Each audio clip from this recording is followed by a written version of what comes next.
Welcome to the Defense and Aerospace Report. I'm Vaga Muradian here at the very tail end of the Dubai International Air Chiefs Conference, where we are a media partner. Our coverage here and at the Dubai Air Show are sponsored by FLIR Systems. And we have with us my good friend Awad Mustafa, who is an editor with Arabiya, the Arabiya English, I should say, the pan-Middle Eastern, Saudi-owned broadcasting and news company. Awad, thanks very much for joining us. Thank you. I want to start with, MBS Mohammed bin Salman, the Crown Prince of Saudi Arabia, has been, I think, safe to say, a dynamic force since over the past few years, particularly since he was named Crown Prince.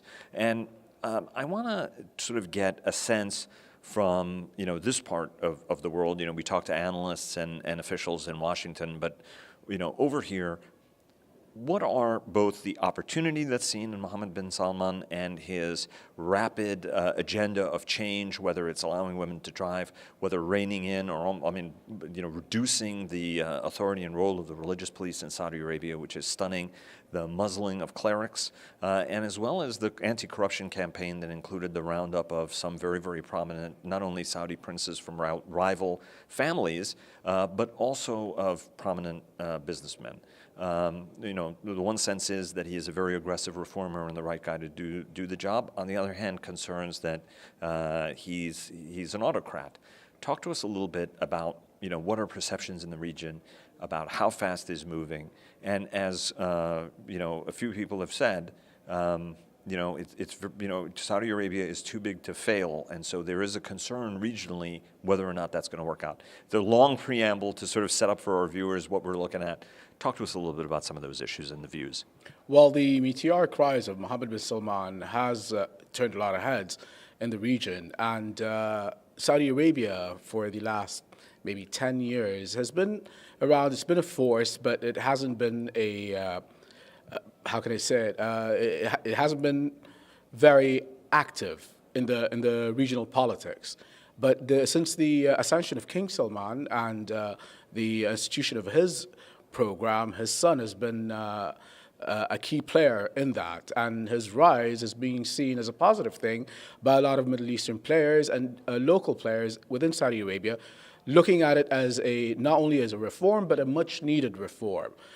Some basic factors, for example, letting women drive, boils down to economic issues. There's over a million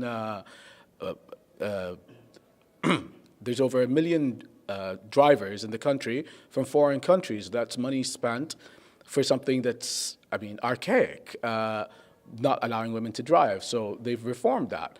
They're going down an economic reform plan right now that's supposed to create jobs, help Saudis, and increase revenue for the government. And furthermore, like the programs that the programs that are being put in place by MBS sometimes are being seen as too ambitious by some people, but they're for the long term. Vision 2030 initially was seen as something that's too big to happen. It's too quick, too big, too fast, but that was even reformed afterwards.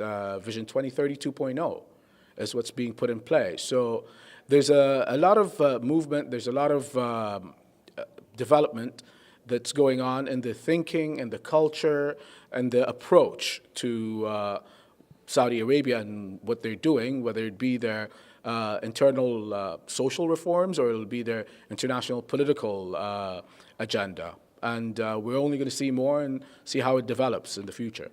This region, particularly when you look at the Emirates, I know Qatar is kind of a controversial issue, and I want to ask you about that as well.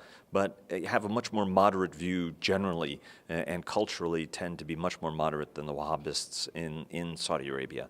But the Saudi culture has been a very conservative one. There is obedience to the king, which is what will drive unity to a degree. But the whole kingdom has been one based on enormous amounts of consensus, sort of moving very deliberately, moving very, very slowly. Is there a concern that, which we've heard from time to time, if the Saudi kingdom somehow becomes unhinged because of change that's too rapid? What are some of those concerns, and how valid are some of those concerns? Well, of course, the concerns are there, seeing what's happening in the rapid pace of change. But one has to understand how the Saudi kingdom operates and how it's made up. Now, the fact is, if this change wasn't needed, it wouldn't have been put into play. And it's the majority of the population. Saudi Arabia has a very young population who want more freedom, more access, more jobs. And if this program wasn't put in place, that wouldn't have been made. So in the long run, it should work. It's just all about how it's pursued and how it goes forward. And we can safely say that this administration or government in Saudi Arabia is not testing something that and then seeing if it works or not. They're actually moving forward with something that's been tested. They're consulting with their partners. They're talking with countries like the United Arab Emirates, the US, the European Union, all their partners and every step is reviewed and studied before it goes forward. So for it to be unhinged, I mean, I don't see it coming from the government's program itself. I see it for an unknown factor that I don't know of right now. Right. Let me take you to the issue of Iran. We're sitting in Washington, which is far away. You're on the other side of the Gulf from Iran. Sheikh Nasrallah, the leader of Hezbollah, has declared sort of war, or said, a state of war exists because of the peculiar situation of the Lebanese Prime Minister Hariri going to Saudi Arabia, resigning in Saudi Arabia, and then still apparently, depending on whether or not he's a guest of the regime or a hostage, depending on how folks are characterizing it. But talk to us sort of in the main. We keep hearing about conflict and tensions rising. The Yemenis fired what appears to be an Iranian rocket that landed in Saudi Arabia near Riyadh, which was intercepted. Talk to us a little bit about the regional dynamic with Iran and whether or not people here actually feel like there is a potential for conflict or not. Well, the potential for conflict right now, the feelings are very high, for one. The Iranian government has been very aggressive of recent, and that especially came after President Trump's statements and after the stand that Saudi Arabia took and the region as a whole. So the ball right now is in the Iranian court, where if they want to increase the tension and conflict, they're able to. At the same time, for the regional governments, nobody wants conflict, but there's got to be a line drawn somewhere. The Iranian intervention in Yemen, Iraq, Syria, Lebanon, that's a threat. I mean, the Iranian government has its own agenda for the region, and that agenda does not go well with the regional agenda. It does not want development for the Gulf region. It does not. It's not looking for more trade with the Gulf region. It's just trying to expand its hegemony, and that's how it's being viewed. So, I mean, the line has to be drawn, and it's being drawn at the moment. And talk to us a little bit about Qatar.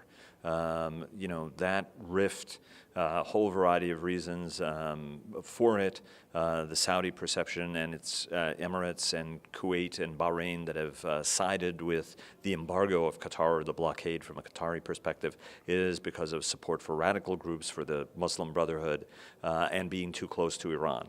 The Qatari view is, hey, look, we've denounced the Muslim Brotherhood. We've taken a whole bunch of actions. Yeah, we backed guys who were radicals. On the other hand, they point out, so have the Emirates and so have the Saudis over time, and that they've backed away from them just like everybody has tended to do.